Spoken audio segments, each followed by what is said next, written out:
हाँ तो दोस्तों, आज बीकाजी फूड के अंदर कुछ ब्लॉक डील्स हुई है, तो उसके बारे में हम इस वीडियो में बात करेंगे और जानेंगे कि आपको बीकाजी फूड के अंदर क्या करना चाहिए। तो चलिए शुरू करते हैं। तो देखिए यहाँ पर अगर हम ब्लॉक डील्स की अगर हम बात करेंगे तो देखिए यहाँ पे लगभग 17.4 लाख शेयर्स आज यहाँ पे गोल्डमैन सैक्स ने आज यहाँ पे बाई किए हैं। और अगर हम प्राइस की अगर हम बात करेंगे तो 324.5 रुपीज़ पर शेयर पे उन्होंने आज यहाँ पे बाइंग की है। यानी कि अगर हम देखेंगे तो लगभग 50 से 60 करोड़ के शेयर्स की उन्होंने आज यहाँ पे बाइंग किए। तो डेफिनेटली देखा जाए तो ये दिखाता है कि यहाँ पे वो कंपनी के ऊपर पॉजिटिव है। और अगर हम टेक पॉइंट ऑफ व्यू से अगर हम बात करेंगे तो लगभग 0.6% का जो टेक है वो उन्होंने आज यहाँ पे बाई किया है। तो देखिए मेरे ख्याल से देखा जाए तो अगर हम वैल्यूएशन पॉइंट ऑफ व्यू से अगर हम बात करेंगे तो बीकाजी फूड की अगर हम बात करेंगे लगभग 100p के वैल्यूएशन पे ये कंपनी का आईपीओ आया है।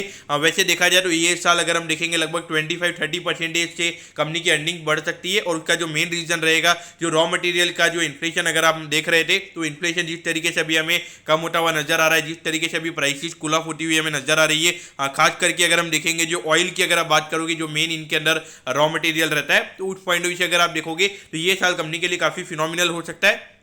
तो यहाँ पर अगर हम फॉरवर्ड पी की अगर हम बात करेंगे तो वो कहीं ना कहीं 70-80 के लगभग नजर आता है। लेकिन यहाँ पर अगर आप देखोगे तो जो बड़े बड़े इन्वेस्टर्स हैं, यानी कि खास करके जो फंड हाउसेस की अगर हम बात करेंगे तो वो यहाँ पे थोड़ा प्रीमियम वैल्यूएशन ये कंपनी को देना चाहते हैं। तो मेरे ख्याल से ज़्यादा ये स्टॉक हमें गिरता हुआ नजर नहीं आएगा। लेकिन मुझे नहीं लगता कि एक वन साइडेड रैली हमें यहाँ पे ये कंपनी में देखने को मिलेगी। तो मेरे ख्याल से मुझे इतना लगता है कि लगभग long term point of view से अगर आपको इसे होल्ड करना है तो मुझे लगता है कि लगभग 15-20% के CAGR आने वाले 3 से 4 साल में ये उतने लेवल से ये कंपनी हमें ग्रोथ भी नजर आएगी। लेकिन short term point of view से अगर आपने लिस्टिंग गेन के लिए इसमें पैसा लगाया था तो मेरे ख्याल से आपको यहाँ पे निकलना चाहिए। क्योंकि मार्केट की भी अगर हम बात करेंगे तो काफी ज्यादा आईपीओज हमें आते हुए नजर आ रहे हैं। तो इस तरीके से अगर आप देखोगे तो उससे लिक्विडिटी स्टार्ट होती है और कहीं ना कहीं वहाँ पे मार्केट हमें एट दी एंड वहाँ पे फॉलो होता हुआ नजर आ सकता है। तो short term point of view से अगर आपने अप्लाई किया तो मेरे ख्याल से आपने इसे बेच देना चाहिए। और मेरे ख्याल से अगर आपने long term point of view से अगर इसमें अपने पैसे अगर long term point of view से अगर आपने अप्लाई किया है और अगर आपको अलॉटमेंट मिली है तो मेरे ख्याल से आपको होल्ड करना चाहिए। मुझे कोई प्रॉब्लम यहाँ पे नजर नहीं आती है। और हो सकता है कि यहाँ पे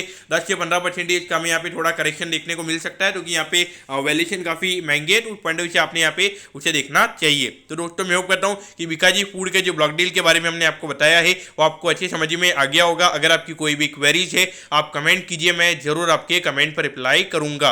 ओके दोस्तों, thank you, have a nice day.